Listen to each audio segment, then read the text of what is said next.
15 ମେ 2008 ରାତି ପ୍ରାୟ 9:30 ନୟଡାର ଜଳବାୟୁ ବିହାର ସ୍ଥିତ ଏକ ଆପାର୍ଟମେଣ୍ଟ।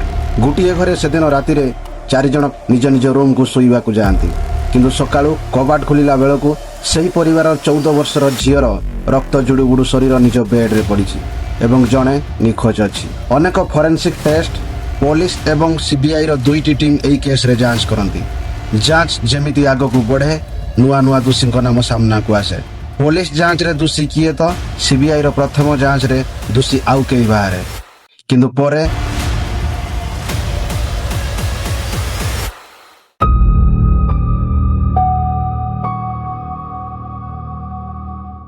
ଆଜି ଆମେ ଯେଉଁ କେସ୍ ବିଷୟରେ ଆପଣଙ୍କୁ କହିବୁ, ଏହି କେସ୍ରେ ଅନେକ ସସ୍ପେନ୍ସ ଭରି ରହିଛି। ଭିଡ଼ିଓକୁ ସ୍କିପ୍ ନ କରି ଭିଡ଼ିଓକୁ ସମ୍ପୂର୍ଣ୍ଣ ଦେଖନ୍ତୁ। 24 ମେ 1994ରେ ଜନ୍ମଗ୍ରହଣ କରିଥିବା ଆରୁଷି ତଲୱାର ଦିଲ୍ଲୀ ପବ୍ଲିକ୍ ସ୍କୁଲ ନୟଡାରେ ପଢ଼ୁଥିଲେ। ଆରୁଷି ପାଠପଢ଼ାରେ ବହୁତ ଭଲ ଥିଲେ। ସେ ନିଜ ସ୍କୁଲ ଫ୍ରେଣ୍ଡମାନଙ୍କ ସହ ମିଶି ଏକ ଡ୍ୟାନ୍ସ ଗ୍ରୁପ୍ ମଧ୍ୟ ଗଢ଼ିଥିଲେ। ସେ ପାଠପଢ଼ାରେ ଯେତିକି ଭଲ ଥିଲେ, ନିଜ ସାଙ୍ଗମାନଙ୍କ ଗହଣରେ ସେତିକି ଲୋକପ୍ରିୟ ଥିଲେ। କିଛି ଦିନ ପରେ ତାଙ୍କର 14ତମ ଜନ୍ମଦିନ ଆସିବାର ଥିଲା। ଆରୁଷିଙ୍କ ପରିବାର ସମାଜର ଏକ ସମ୍ଭ୍ରାନ୍ତ ଓ ଶିକ୍ଷିତ ପରିବାର ଥିଲା।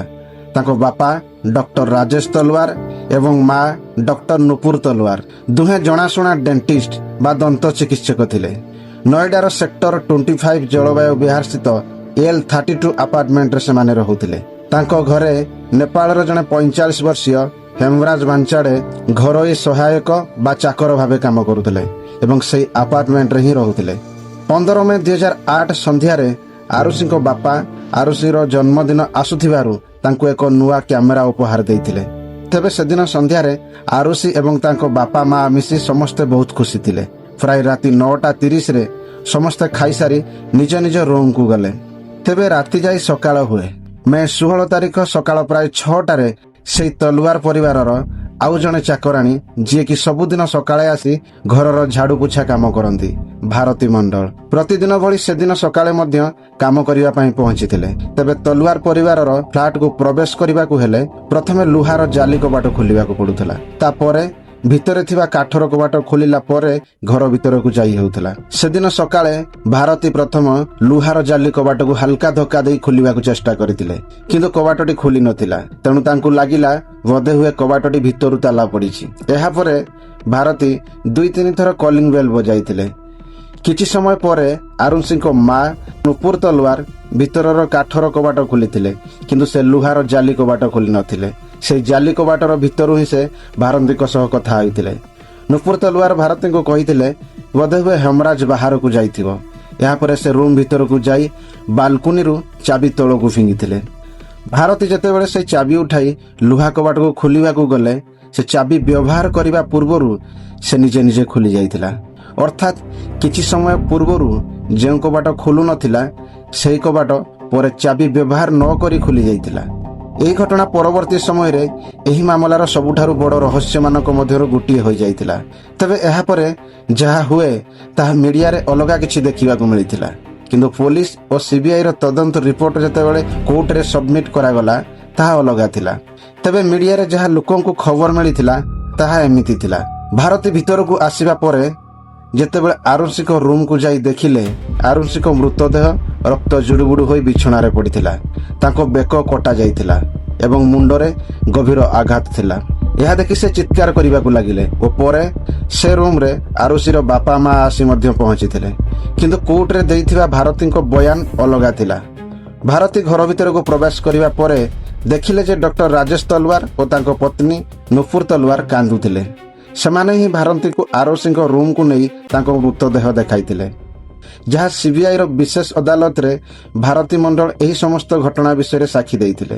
ତାଙ୍କ ବୟାନ ମାମଲାର ଏକ ବଡ଼ ମୋଡ଼ ଆଣିଥିଲା। ତେବେ ଭାରତୀର ବୟାନ ଏହି କେସ୍କୁ କେମିତି ନୂଆ ମୋଡ଼ ଦେଇଥିଲା, ତାହା ଆମେ କାହାଣୀରେ ଆଗକୁ ଜାଣିବା। ତେବେ ଝିଅର ଏମିତି ଅବସ୍ଥା ଦେଖି ତାଙ୍କ ବାପା ମା ଚିତ୍କାର କରି କାନ୍ଦୁଥାନ୍ତି। ଭାରତୀ ଦୌଡ଼ି ଯାଇ ପଡ଼ିଶା ଲୋକଙ୍କୁ ଡାକିଲେ। ଧୀରେ ଧୀରେ ସେଠାରେ ଲୋକଙ୍କର ଭିଡ଼ ଜମିଗଲା। ଏହି ଖବର ପୁଲିସକୁ ଦିଆଗଲା। ହତ୍ୟା ଖବର ପୁଲିସକୁ ମିଳିବା ମାତ୍ରେ ନୟଡାର ସେକ୍ଟର 20 ଥାନାର ପୁଲିସ ଟିମ୍ ଘଟଣାସ୍ଥଳରେ ପହଞ୍ଚିଥିଲେ।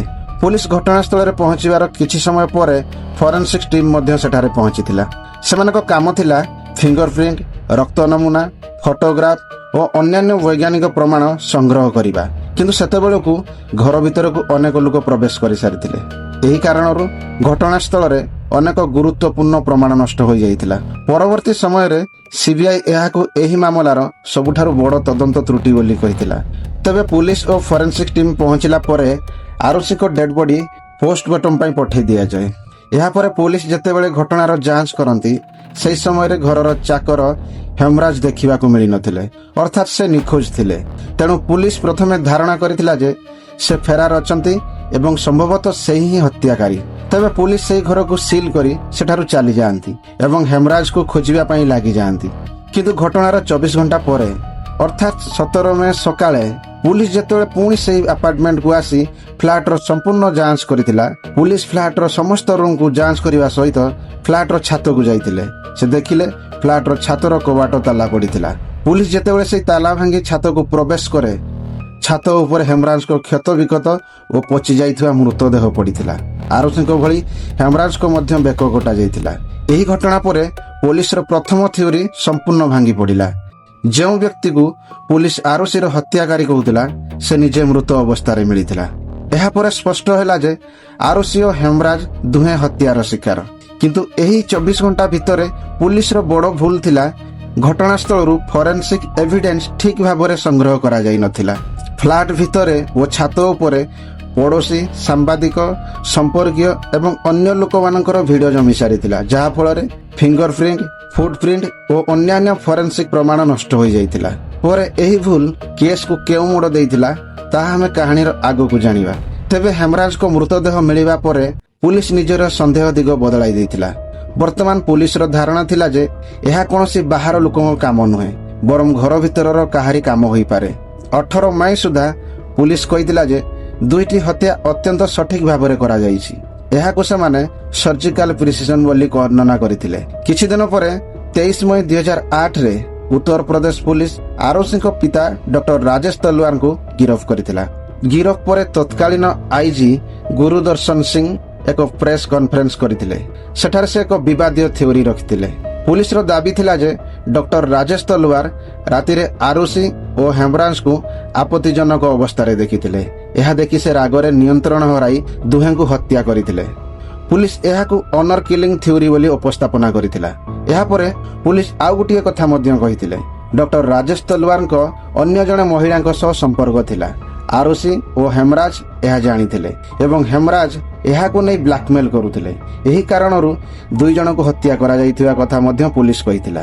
କିନ୍ତୁ ଏହି ଦୁଇଟି ଥିଓରିକୁ ସମର୍ଥନ କରିବା ପାଇଁ ସେମାନଙ୍କ ପାଖରେ କୌଣସି ପ୍ରମାଣ ନଥିଲା। ଏହି ପ୍ରେସ୍ କନଫରେନ୍ସ ପରେ ସାରା ଦେଶରେ ବିବାଦ ସୃଷ୍ଟି ହୋଇଥିଲା। ଅନେକ ଲୋକ ପୁଲିସ ଉପରେ ଅଭିଯୋଗ କରିଥିଲେ ଯେ ତଦନ୍ତ ସମ୍ପୂର୍ଣ୍ଣ ହେବା ପୂର୍ବରୁ ସେମାନେ ଆରୁଷିଙ୍କ ଚରିତ୍ର ଉପରେ ସାର୍ବଜନିକ ଭାବରେ ପ୍ରଶ୍ନ ଉଠାଇଥିଲେ ଓ ପରିବାରର ସମ୍ମାନକୁ କ୍ଷତି ପହଞ୍ଚାଇଥିଲେ। ତେବେ ଡକ୍ଟର ରାଜେଶ ତଲୱାରଙ୍କ ଗିରଫ ପରେ ମଧ୍ୟ ମାମଲାର ସମାଧାନ ହୋଇପାରିଲା ନାହିଁ। ପୁଲିସର ଥିଓରିକୁ ନେଇ ଲଗାତାର ପ୍ରଶ୍ନ ଉଠୁଥିଲା। ଏପଟେ ତଦନ୍ତରେ ଅନେକ ତ୍ରୁଟି, ଅନ୍ୟପଟେ ଫରେନ୍ସିକ୍ ପ୍ରମାଣ ନଷ୍ଟ ହୋଇଯିବା ଏବଂ ପୋଲିସର ବିବାଦୀୟ ପ୍ରେସ୍ କନଫରେନ୍ସ କାରଣରୁ ସାରା ଦେଶରେ ଏହି ମାମଲାକୁ ନେଇ ତୀବ୍ର ପ୍ରତିକ୍ରିୟା ଦେଖାଯାଇଥିଲା। ଏହାପରେ ତଦନ୍ତର ଦିଗ ଆଉ ଥରେ ବଦଳିଗଲା। ଏହି ମାମଲାରେ ଆଉ 3 ଜଣ ବ୍ୟକ୍ତିଙ୍କ ନାମ ସାମ୍ନାକୁ ଆସିଲା, କ୍ରିଷ୍ଣା ଥଡରାୟ, ରାଜକୁମାର ଏବଂ ବିଜୟ ମଣ୍ଡଳ। କ୍ରିଷ୍ଣା ଥଡରାୟ ଡକ୍ଟର ରାଜେଶ ତଲୱାରଙ୍କ ଡେଣ୍ଟାଲ କ୍ଲିନିକରେ କମ୍ପାଉଣ୍ଡର ଓ ସହାୟକ ଭାବେ କାମ କରୁଥିଲା। ରାଜକୁମାର ତଲୱାର ପରିବାରର ଘନିଷ୍ଠ ବନ୍ଧୁ ଡକ୍ଟର ପ୍ରଫୁଲ୍ଲ ଦୁର୍ନାନୀଙ୍କ ଘରୋଇ ଚାକର ଥିଲା। ବିଜୟ ମଣ୍ଡଳ ତଲୱାର ପରିବାରର ପଡ଼ୋଶୀଙ୍କ ଘରେ କାମ କରୁଥିଲେ। ତେବେ ଏହି 3 ଜଣ ତଲୱାର ପରିବାରକୁ ପ୍ରାୟ ସମୟ ଆସୁଥିଲେ ଏବଂ ଘରୋଇ କାମରେ ସାହାଯ୍ୟ ମଧ୍ୟ କରୁଥିଲେ।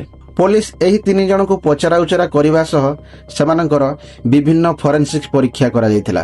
ପରେ ତଲୱାର ଦମ୍ପତିଙ୍କ ମଧ୍ୟ କିଛି ପରୀକ୍ଷା କରାଯାଇଥିଲା। ସେମାନଙ୍କ ଉପରେ କରାଯାଇଥିବା ପ୍ରମୁଖ ପରୀକ୍ଷା ଥିଲା narco analysis test, polygraph test. ତେବେ ନାର୍କୋ ଟେଷ୍ଟ ସମୟରେ କ୍ରିଷ୍ଣା, ରାଜକୁମାର ଏବଂ ବିଜୟ ମଣ୍ଡଳ କିଛି ଏଭଳି କଥା କହିଥିବା ପୋଲିସ ଦାବି କରିଥିଲା, ଯାହା ସାରା ଦେଶରେ ଚର୍ଚ୍ଚାର ବିଷୟ ପାଲଟି ଯାଇଥିଲା। ସେମାନେ କହିଥିଲେ ଯେ ସେହି ରାତିରେ ସେମାନେ ଆରୁଷିଙ୍କ ରୁମ୍କୁ ଯାଇଥିଲେ। ଆରୁଷିଙ୍କ ସହ ଅଶ୍ଳୀଳ ବ୍ୟବହାର କରିବାର ଉଦ୍ଦେଶ୍ୟ ଥିଲା। ଆରୁଷି ବିରୋଧ କରିବାରୁ ତାଙ୍କୁ ହତ୍ୟା କରାଯାଇଥିଲା। ପରେ ହେମରାଜ ଏହି ଘଟଣା ଦେଖିଥିବାରୁ ତାଙ୍କୁ ଛାତ ଉପରକୁ ନେଇ ହତ୍ୟା କରାଯାଇଥିଲା। କିନ୍ତୁ ଏଠାରେ ଏକ ଗୁରୁତ୍ୱପୂର୍ଣ୍ଣ କଥା ରହିଛି। ଭାରତୀୟ ଆଇନ ଅନୁସାରେ ନାର୍କୋ ଟେଷ୍ଟରେ କୁହାଯାଇଥିବା କଥାକୁ ସିଧାସଳଖ ପ୍ରମାଣ ଭାବେ ଅଦାଲତ ଗ୍ରହଣ କରେ ନାହିଁ। ଏହା କେବଳ ତଦନ୍ତକୁ ଆଗକୁ ବଢ଼ାଇବାରେ ସହାୟକ ସୂଚନା ଭାବେ ବ୍ୟବହୃତ ହୋଇପାରେ। ତଦନ୍ତକାରୀମାନେ ଏହି 3 ଜଣଙ୍କ ବିରୁଦ୍ଧରେ କୌଣସି ପ୍ରମାଣ ପାଇନଥିଲେ। ହତ୍ୟାରେ ବ୍ୟବହୃତ ଅସ୍ତ୍ର, ରକ୍ତ ଲାଗିଥିବା ପୋଷାକ କିମ୍ବା ଅନ୍ୟ କୌଣସି ନିର୍ଣ୍ଣାୟକ ପ୍ରମାଣ ସେମାନଙ୍କ ସହ ଯୋଡ଼ା ଯାଇପାରିନଥିଲା। ଏହି କାରଣରୁ ପରେ ସେମାନଙ୍କୁ ଛାଡ଼ି ଦିଆଯାଇଥିଲା। ଏପଟେ ପୋଲିସର ତଦନ୍ତ ପ୍ରଣାଳୀକୁ ନେଇ ଲଗାତାର ପ୍ରଶ୍ନ ଉଠୁଥିଲା। ଘଟଣାସ୍ଥଳର ଖରାପ ପରିଚାଳନା, ଫରେନ୍ସିକ୍ ପ୍ରମାଣ ନଷ୍ଟ ହେବା ଏବଂ ପ୍ରେସ୍ କନଫରେନ୍ସରେ ଆରୁଷିଙ୍କ ଚରିତ୍ର ଉପରେ ମନ୍ତବ୍ୟ କରାଯିବା ପରେ ସାରା ଦେଶରେ ନିଷ୍ପକ୍ଷ ତଦନ୍ତର ଦାବି ଜୋର ଧରିଥିଲା। ଶେଷରେ ଜନସାଧାରଣଙ୍କ ଚାପ ଏବଂ ବଢ଼ୁଥିବା ବିବାଦକୁ ଦୃଷ୍ଟିରେ ରଖି 1 ଜୁନ୍ 2008ରେ ଆରୁଷି ଓ ହେମରାଜ ହତ୍ୟାକାଣ୍ଡର ତଦନ୍ତ ସିବିଆଇକୁ ହସ୍ତାନ୍ତର କରାଯାଇଥିଲା। ତେବେ 1 ଜୁନ୍ 2008ରେ ସିବିଆଇ ଏହି ମାମଲାର ତଦନ୍ତ ନିଜ ହାତକୁ ନେଇଥିଲା। ଜଏଣ୍ଟ ଡାଇରେକ୍ଟର ଅରୁଣ କୁମାର ନେତୃତ୍ୱରେ ସିବିଆଇର ପ୍ରଥମ ତଦନ୍ତକାରୀ ଟିମ୍ ତଦନ୍ତ ଆରମ୍ଭ କରିଥିଲେ। ସିବିଆଇର ପ୍ରଥମ ଟିମ୍ ଉତ୍ତରପ୍ରଦେଶ ପୁଲିସର ଅନର କିଲିଂ ଥିଓରିକୁ ଖାରଜ କରିଦେଇଥିଲା। ଏହା ପରିବର୍ତ୍ତେ ପୁଣି ସେହି 3 ଜଣ କ୍ରିଷ୍ଣା, ବିଜୟ ଏବଂ ରାଜକୁମାରକୁ ଏହି ହତ୍ୟାକାଣ୍ଡର ମୁଖ୍ୟ ଅଭିଯୁକ୍ତ ବୋଲି ଗିରଫ କରିଥିଲା। ସିବିଆଇର ପ୍ରଥମ ଟିମ୍ର ଥିଓରି ଅନୁସାରେ ହେବ୍ରାନ୍ସଙ୍କ ରୁମ୍କୁ ଏହି 3 ଜଣ ଅନେକ ସମୟରେ ଆସନ୍ତି ଏବଂ ଏହି ହତ୍ୟାକାଣ୍ଡ ରାତିରେ ଏହି 3 ଜଣ ହେବ୍ରାନ୍ସଙ୍କ ରୁମ୍କୁ ଆସିଥିଲେ। ସେଠାରୁ ସେମାନେ ଆରୁଷିଙ୍କ ରୁମ୍କୁ ଯାଇ ତାଙ୍କ ସହ ଜବରଦସ୍ତି କରିବାକୁ ଚେଷ୍ଟା କରିଥିଲେ। ଆରୁଷି ଏହାର ବିରୋଧ କରିଥିଲେ ଏବଂ ହେମରାଜ ମଧ୍ୟ ବିରୋଧ କରିବାକୁ ଆସିଥିଲେ। ଏହାପରେ ଧରାପଡ଼ିଯିବାର ଭୟରେ ସେମାନେ ଏକ ଧାରୁଆ ଭାରୀ ଅସ୍ତ୍ର ବ୍ୟବହାର କରି ଆରୁଷି ଓ ହେମରାଜ ଉଭୟଙ୍କୁ ହତ୍ୟା କରିଥିବା ସିବିଆଇର ପ୍ରଥମ ଟିମ୍ ଦାବି କରିଥିଲା। ସିବିଆଇର ପ୍ରଥମ ତଦନ୍ତକାରୀ ଟିମ୍ର ମୁଖ୍ୟ ଅରୁଣ କୁମାର ଗାଜିଆବାଦର ସିବିଆଇ କୋର୍ଟରେ ଏକ ଏପରି ରିପୋର୍ଟ ଦାଖଲ କରିଥିଲେ ଯାହା ସେହି ସମୟରେ ସମସ୍ତଙ୍କୁ ଚକିତ କରିଦେଇଥିଲା। 11 ଜୁଲାଇ 2008ରେ ସିବିଆଇ ଗାଜିଆବାଦ କୋର୍ଟରେ ଏହା କହିଥିଲେ ଯେ ତଦନ୍ତ ସମୟରେ ଡକ୍ଟର ରାଜେଶ ତଲୱାରଙ୍କ ବିରୁଦ୍ଧରେ ହତ୍ୟା ସହ ଜଡ଼ିତ ଏପରି କୌଣସି ଫରେନ୍ସିକ୍ ପ୍ରମାଣ, ପ୍ରତ୍ୟକ୍ଷ ସାକ୍ଷୀ କିମ୍ବା ଅନ୍ୟ କୌଣସି ଠୋସ୍ ପ୍ରମାଣ ନାହିଁ। ତେଣୁ ଡକ୍ଟର ରାଜେଶ ତଲୱାର ନିର୍ଦ୍ଦୋଷ। ଏହି ରିପୋର୍ଟକୁ ବିଚାରକୁ ନେଇ ଗାଜିଆବାଦ କୋର୍ଟ ଡକ୍ଟର ରାଜେଶ ତଲୱାରଙ୍କୁ ଜାମିନ ମଞ୍ଜୁର କରିଥିଲେ ଏବଂ ତାଙ୍କୁ ଜେଲରୁ ମୁକ୍ତି ଦେଇଥିଲେ। ଏହାପରେ ସିବିଆଇ ଏହି ମାମଲାରେ ଗିରଫ ହୋଇଥିବା 3 ଜଣ କ୍ରିଷ୍ଣା, ରାଜକୁମାର ଓ ବିଜୟ ମଣ୍ଡଳଙ୍କ ସମସ୍ତ ରିପୋର୍ଟ କୋର୍ଟରେ ସବମିଟ୍ କରିଥିଲେ ଏବଂ ଏହା ତାଙ୍କର ତଦନ୍ତର ଏକ ଗୁରୁତ୍ୱପୂର୍ଣ୍ଣ ଆଧାର ବୋଲି କହିଥିଲେ। କିନ୍ତୁ ସିବିଆଇର ଏହି ଥିଓରିର ଏକ ବଡ଼ ସମସ୍ୟା ଥିଲା। ଭାରତୀୟ ଆଇନ ଅନୁଯାୟୀ ନାର୍କୋ ଆନାଲିସିସ୍ ଟେଷ୍ଟରେ ଦିଆଯାଇଥିବା ବୟାନକୁ ଡାଇରେକ୍ଟ ଏଭିଡେନ୍ସ ବା ସିଧାସଳଖ ପ୍ରମାଣ ଭାବେ ଗ୍ରହଣ କରାଯାଏ ନାହିଁ। ଅର୍ଥାତ୍ କେବଳ ନାର୍କୋ ଟେଷ୍ଟରେ କେହି କିଛି କହିଦେଲେ ମାତ୍ର ତାହା ଆଧାରରେ ତାଙ୍କୁ ଦୋଷୀ ସାବ୍ୟସ୍ତ କରାଯାଇପାରେ ନାହିଁ। ଏହା ସହିତ ସିବିଆଇ ହତ୍ୟାରେ ବ୍ୟବହୃତ ହୋଇଥିବା ଅସ୍ତ୍ର ମଧ୍ୟ କେବେ ବି ଜବତ କରିପାରିନଥିଲା। ଏହାଛଡ଼ା ହତ୍ୟାକୁ ସିଧାସଳଖ ପ୍ରମାଣ କରିବା ଭଳି ଅନ୍ୟ କୌଣସି ଠୋସ୍ ଫରେନ୍ସିକ୍ ପ୍ରମାଣ ମଧ୍ୟ ସିବିଆଇ ହାତରେ ନଥିଲା। ଏହି କାରଣରୁ ସିବିଆଇର ଅଭିଯୋଗକୁ ସମର୍ଥନ କରିବା ପାଇଁ ପର୍ଯ୍ୟାପ୍ତ ଆଇନଗତ ପ୍ରମାଣ ନଥିବାରୁ ସେପ୍ଟେମ୍ବର 2008ରେ ଗାଜିଆବାଦ କୋର୍ଟ ସିବିଆଇର ସମସ୍ତ ଯୁକ୍ତିକୁ ଖାରଜ କରିଦିଅନ୍ତି ଓ କ୍ରିଷ୍ଣା, ରାଜକୁମାର ଏବଂ ବିଜୟ ମଣ୍ଡଳକୁ ଏହି 3 ଜଣଙ୍କୁ ମଧ୍ୟ ଜାମିନରେ ମୁକ୍ତ କରିଦେଇଥିଲେ। ଏହାରି ମଧ୍ୟରେ ଆସିଯାଏ 2009 ମସିହାରେ ସିବିଆଇର ତତ୍କାଳୀନ ନିର୍ଦ୍ଦେଶକ ଅଶ୍ୱିନ କୁମାର ପ୍ରଥମ ସିବିଆଇ ଟିମ୍ର ତଦନ୍ତକୁ ନେଇ ସନ୍ତୁଷ୍ଟ ନଥିଲେ। ତେଣୁ ଏହି କାରଣରୁ ସମ୍ପୂର୍ଣ୍ଣ ମାମଲାର ପୁନଃ ତଦନ୍ତ ପାଇଁ ପୁଣି ଏକ ନୂଆ ସିବିଆଇ ଟିମ୍ ଗଠନ କରାଯାଇଥିଲା। ଏହି ନୂଆ ତଦନ୍ତ ଟିମ୍ର ଦାୟିତ୍ୱ ସିବିଆଇର ବରିଷ୍ଠ ଅଧିକାରୀ AGL କୌରଙ୍କୁ ଦିଆଯାଇଥିଲା। ସେ ଓ ତାଙ୍କ ଟିମ୍ ପୂର୍ବରୁ ସଂଗ୍ରହ କରାଯାଇଥିବା ସମସ୍ତ ସାକ୍ଷ୍ୟ, ଫରେନ୍ସିକ୍ ରିପୋର୍ଟ, ସାକ୍ଷୀଙ୍କ ବୟାନ ପୁଣି ଥରେ ସୂକ୍ଷ୍ମ ଭାବେ ଯାଞ୍ଚ କରିଥିଲେ। ପ୍ରାୟ 2 ବର୍ଷ ପାଖାପାଖି ଧରି ତଦନ୍ତ କରିବା ପରେ ସିବିଆଇର ଦ୍ୱିତୀୟ ଟିମ୍ କୌଣସି ନୂଆ ଅଭିଯୁକ୍ତଙ୍କୁ ଗିରଫ କରିନଥିଲା। ବରଂ ପ୍ରଥମ ସିବିଆଇ ଟିମ୍ ଯେଉଁ 3 ଜଣ ଘରୋଇ କର୍ମଚାରୀଙ୍କୁ ସନ୍ଦେହ କରି ଗିରଫ କରିଥିଲା, କ୍ରିଷ୍ଣା, ରାଜକୁମାର ଓ ବିଜୟ ମଣ୍ଡଳଙ୍କୁ, ଦ୍ୱିତୀୟ ଟିମ୍ ସେମାନଙ୍କ ବିରୁଦ୍ଧରେ ଦୋଷୀ ସାବ୍ୟସ୍ତ କଲା ଭଳି କୌଣସି ବି ପ୍ରମାଣ ପାଇନଥିଲା। ତେଣୁ ସେମାନଙ୍କୁ କ୍ଲିନ୍ ଚିଟ୍ ଦେଇ ସମ୍ପୂର୍ଣ୍ଣ ଭାବେ ମାମଲାରୁ ବାଦ୍ ଦେଇଥିଲା। ପରେ 29 ଡିସେମ୍ବର 2010ରେ ସିବିଆଇ ଗାଜିଆବାଦର ବିଶେଷ ସିବିଆଇ କୋର୍ଟରେ ଏକ କ୍ଲୋଜର ରିପୋର୍ଟ ଦାଖଲ କରିଥିଲେ। ଏହି ରିପୋର୍ଟରେ ସିବିଆଇ ସ୍ପଷ୍ଟ କହିଥିଲା ଯେ ହତ୍ୟା ମାମଲାକୁ ସମ୍ପୂର୍ଣ୍ଣ ଭାବେ ସମାଧାନ କରିବା ଏବଂ କୌଣସି ବ୍ୟକ୍ତିଙ୍କୁ ଆଇନଗତ ଭାବେ ଦୋଷୀ ସାବ୍ୟସ୍ତ କରିବା ପାଇଁ ସେମାନଙ୍କ ପାଖରେ ପର୍ଯ୍ୟାପ୍ତ ପ୍ରମାଣ ନାହିଁ। କିନ୍ତୁ ଏହି ରିପୋର୍ଟରେ ସିବିଆଇ ସିଧାସଳଖ କହିନଥିଲେ ଯେ ତଲୱାର ଦମ୍ପତି ହତ୍ୟା କରିଛନ୍ତି। ତଥାପି ସେମାନଙ୍କ ରିପୋର୍ଟରେ ଥିବା ପରିସ୍ଥିତି ଜନିତ ସାକ୍ଷ୍ୟ ଆଧାରରେ ସବୁଠାରୁ ଅଧିକ ସନ୍ଦେହ ଡକ୍ଟର ରାଜେଶ ତଲୱାର ଓ ନୁପୁର ତଲୱାରଙ୍କ ଉପରେ ପ୍ରକାଶ କରାଯାଇଥିଲା। ସିବିଆଇର କହିବା ଅନୁସାରେ ଘଟଣା ରାତିରେ ଘର ଭିତରେ କେବଳ 4 ଜଣ ଲୋକ ଥିଲେ। ଆରୁଷି ତଲୱାର, ହେମରାଜ, ଡକ୍ଟର ରାଜେଶ ତଲୱାର ଏବଂ ତାଙ୍କ ପତ୍ନୀ ନୁପୁର ତଲୱାର। ପରଦିନ ସକାଳେ ଆରୁଷି ଓ ହେମରାଜ ମୃତ ଅବସ୍ଥାରେ ମିଳିଥିଲେ। ଅର୍ଥାତ୍ ରାଜେଶ ଓ ନୁପୁର ତଲୱାରଙ୍କ ପାଖରେ ନିଜକୁ ନିର୍ଦ୍ଦୋଷ କଲା ଭଳି କୌଣସି ପ୍ରମାଣ ମଧ୍ୟ ନାହିଁ। ସିବିଆଇର ତଦନ୍ତରେ ଘରର ମୁଖ୍ୟ କବାଟ, ଗ୍ରିଲ୍ ଡୋର୍ ଓ ଅନ୍ୟାନ୍ୟ ପ୍ରବେଶ ପଥ ଯାଞ୍ଚ କରାଯାଇଥିଲା। ତଦନ୍ତରେ କେଉଁଠି ବି ଜବରଦସ୍ତି କବାଟ କିମ୍ବା ଝରକା ଭାଙ୍ଗି ଘରକୁ ପ୍ରବେଶ କରାଯାଇଥିବାର କୌଣସି ଚିହ୍ନ ମିଳିନଥିଲା।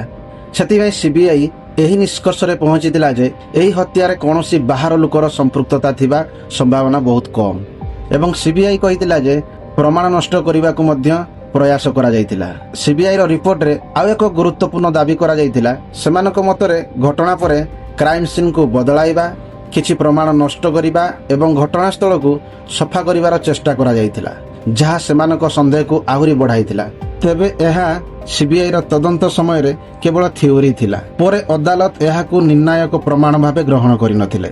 କୋର୍ଟଙ୍କ ମତରେ ରିପୋର୍ଟରେ ଯେଉଁ ପରିସ୍ଥିତି ଜନିତ ସାକ୍ଷ୍ୟର କଥା ଉଲ୍ଲେଖ ହୋଇଥିଲା ସେଗୁଡ଼ିକୁ ଅଦାଲତରେ ବିଚାର କରିବା ଆବଶ୍ୟକ। ସେଥିପାଇଁ 2 ଫେବୃଆରୀ 2011ରେ କୋର୍ଟ ଡକ୍ଟର ରାଜେଶ ତଲୱାର ଓ ନୁପୁର ତଲୱାରଙ୍କୁ ମୁଖ୍ୟ ଅଭିଯୋଗ ଭାବେ ସମନ ଜାରି ରଖିଥିଲେ। ଏହାପରେ ଦୁହିଁଙ୍କ ବିରୁଦ୍ଧରେ ମାମଲାର ବିଚାର ଆରମ୍ଭ ହୋଇଥିଲା। 2013 ମସିହାରେ ଗାଜିଆବାଦର ବିଶେଷ ସିବିଆଇ କୋର୍ଟ ଦୁହିଁଙ୍କୁ ଦୋଷୀ ସାବ୍ୟସ୍ତ କରି ଆଜୀବନ କାରାଦଣ୍ଡ ଦେଇଥିଲେ। କିନ୍ତୁ ଏହି ମାମଲାର ଶେଷ ଏଠାରେ ହୋଇନଥିଲା। ତଲୱାର ଦମ୍ପତି ଏହି ରାୟ ବିରୁଦ୍ଧରେ ଅଲାହାବାଦ ହାଇକୋର୍ଟରେ ଆବେଦନ କଲେ। 4 ବର୍ଷ ଜେଲରେ ବିତାଇବା ପରେ 12 ଅକ୍ଟୋବର 2017ରେ ଅଲାହାବାଦ ହାଇକୋର୍ଟ ଏକ ଐତିହାସିକ ରାୟ ଦେଲେ। ସିବିଆଇ ସନ୍ଦେହରୁ ଉର୍ଦ୍ଧ୍ୱକୁ ଯାଇ ତଲୱାର ଦମ୍ପତିଙ୍କ ଦୋଷ ପ୍ରମାଣିତ କରିବାରେ ସମ୍ପୂର୍ଣ୍ଣ ବିଫଳ ହୋଇଛି। କେବଳ ସନ୍ଦେହ ଆଧାରରେ କାହାକୁ ଦୋଷୀ କୁହାଯାଇ ପାରିବ ନାହିଁ। ବେନିଫିଟ୍ ଅଫ୍ ଡାଉଟ୍ ଦେଇ ହାଇକୋର୍ଟ ରାଜେଶ ଓ ନୁପୁର ତଲୱାରଙ୍କୁ ସମ୍ପୂର୍ଣ୍ଣ ଭାବେ ନିର୍ଦ୍ଦୋଷରେ ଖଲାସ କଲେ। ଆଜି ବି ଏହି କେସ୍ ଭାରତୀୟ ଅପରାଧ ଇତିହାସର ସବୁଠାରୁ ବଡ଼ ରହସ୍ୟମୟ ହୋଇ ରହିଯାଇଛି। ପୋଲିସର ସଠିକ୍ ଭାବରେ ପ୍ରମାଣ ସଂଗ୍ରହ ନ କରିଥିବାର ଭୁଲ ଆଜି ବି ଏହି କେସ୍ ଏକ ରହସ୍ୟମୟ ହୋଇ ରହିଯାଇଛି। ଯଦି ଆରୁଷିର ବାପା ଏବଂ ମା ହତ୍ୟାକାରୀ ନୁହନ୍ତି, ତେବେ ସେହି ରାତିରେ L32 ଆପାର୍ଟମେଣ୍ଟ ଭିତରକୁ କିଏ ଆସିଥିଲା? ଆରୁଷି ଓ ହେମରାଜର ତଣ୍ଟି କାଟି କିଏ ହତ୍ୟା କରିଥିଲା? ଏହି ପ୍ରଶ୍ନର ଉତ୍ତର ଆଜି ବି ନଏଡାର ସେହି ବନ୍ଦ ଘରର କାନ୍ଥ ଭିତରେ ଚାପି ହୋଇ ରହିଛି। ଏହି ଘଟଣା ବିଷୟରେ ଆପଣଙ୍କ ମତ କ'ଣ? ଆପଣଙ୍କ ମତରେ ପ୍ରକୃତ ଅପରାଧୀ କିଏ ହୋଇପାରେ? ଆପଣଙ୍କ ମତାମତ କମେଣ୍ଟରେ ନିଶ୍ଚୟ ଜଣାନ୍ତୁ। ଯଦି ଏହି ଭିଡ଼ିଓ ଆପଣଙ୍କୁ ସୂଚନାପୂର୍ଣ୍ଣ ଲାଗିଥାଏ ତେବେ ଭିଡ଼ିଓକୁ ଲାଇକ୍ କରନ୍ତୁ, ସେୟାର କରନ୍ତୁ ଏବଂ ଏହିଭଳି ସତ୍ୟ ଅପରାଧ କାହାଣୀ ଦେଖିବା ପାଇଁ ଆମ ଚ୍ୟାନେଲକୁ ସବସ୍କ୍ରାଇବ୍ କରିବାକୁ ଭୁଲିବେ ନାହିଁ। ପୁଣି ଦେଖାହେବ ଆଉ ଏକ ସତ୍ୟ ଅପରାଧ କାହାଣୀ ସହିତ। ସତର୍କ ରୁହନ୍ତୁ, ସୁସ୍ଥ ରୁହନ୍ତୁ। ନମସ୍କାର।